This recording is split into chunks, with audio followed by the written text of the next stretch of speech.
Hello, welcome to A Mother's Wild Heart. My name is Renee. I'm a social worker and a doula and a mother and passionate about motherhood and mental health. And that is what all these these videos are about. They're trying to reach out to women so that they don't feel alone while being overwhelmed. Being overwhelmed is a completely normal feeling in this time.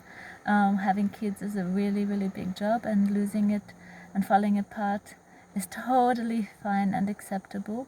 We just have to learn to do that safe and to contain it and not to make it spill out and become destructive for us or for others. That's what I talk about in these videos. My daughter's sleeping in the background.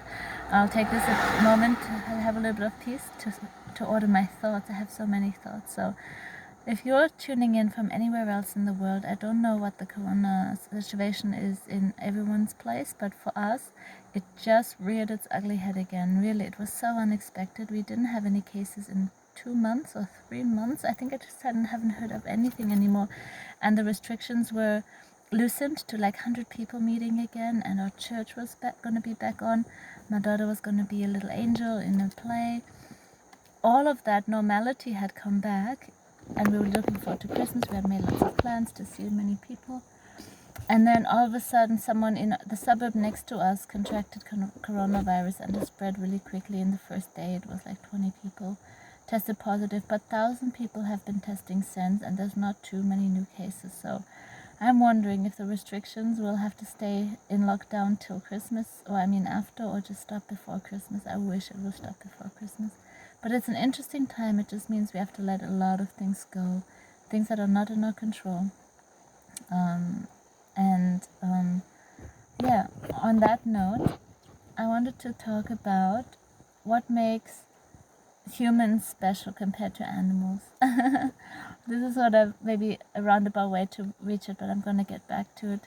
Like animals really live in the moment, and sometimes we need to do more of that as well. When we get caught up into our future worries, animals are present. Animals think of the day ahead, maybe the certain day they're in or the day ahead, but they don't really stress out about the future. Humans do that way more. But it's sometimes because humans have forgotten what power lies within them. And what I love so much about the Jungle Book story, Mowgli and the Jungle Book in specific, that they knew that Mowgli is the most powerful creature amongst them because he can harness fire.